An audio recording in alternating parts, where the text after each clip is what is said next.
Okay lang ba ikwento mo sa amin kung paano nangyari yung scam?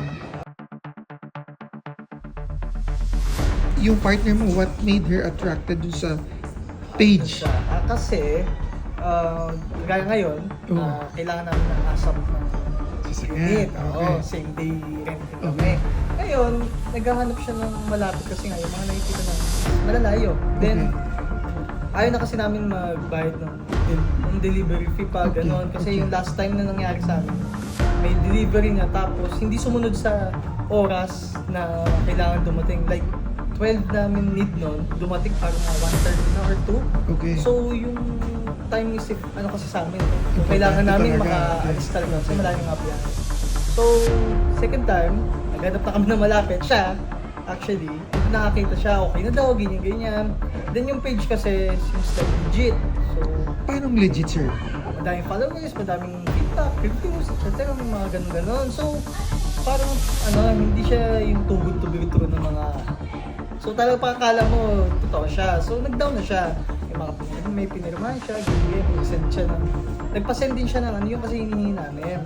DTI, mga ganun, permit. Okay. Kasi malaking bagay yun talaga eh. Kasi business, legitimate. And then, down na siya kasi nga, okay na, ganyan-ganyan. May nakita na ako.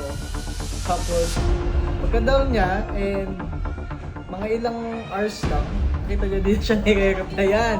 Nag-update na siya, nasa na yung saan yung unit kasi sabi nga free delivery na dahil malapit lang daw. And then, ayun, na kami, na siya, na hindi na kami re-replyan, nag-down ako 1,000, hindi na nagpapalamdam. Tapos pati yung Gcash, yung, I don't know if Gcash or bank, kasi yun sana yung hahabulin niya eh. Kaso hindi niya rin makontak, Maribank yung Maribank, wala naman yatang sa atin dito. And what made you decide na lumipat dito sa Easy Ride Car and Motor Rental naman? Hindi kayo natakot na ma-scam ulit? Ako na yung Nag-inquire? Oo, okay. Sa amin, sir, paano mo nalaman na legit kami? Yun nga, sabi ko nga sa kanya, puntahan ko na, huwag na tayo manghingi ng kahit ano, pupuntahan ko na, pagka wala doon, edi i-report natin. Yun lang, para madali, kasi malapit eh. Nag-deposit muna kayo? Hindi, wala naman. Okay. Talagang minake sure ko. So, hindi na kayo nag-deposit dito muna? Gusto ko talagang puntahan na lang, magbigay na, sa akin wala naman yung sa ID mga ganun-ganun eh, wala sa akin, bali wala naman yun eh. Tapos ngayon, sabi ko, puntahan na lang natin. Basta hindi tayo magbibigay ng pera, hindi tayo mag-scam. Yun naman yung pinaka yun naman yung pinaka-logic nun sa... Ibig sabihin, due diligence talaga dapat. Due diligence. Kahit puntahan mo ano ba naman yung oras na, konting oras sa 1,000 o bayad na gagawin mo? Merong isa pang tatanong, sir. Yung isang car rental company na yun, nakikita niyo siya sa Google Maps? Mayroon siyang Google Maps kaya siya na malapit nga lang. Kaya yung partner ko na malapit lang siya sa namin, sa condo namin, gano'n.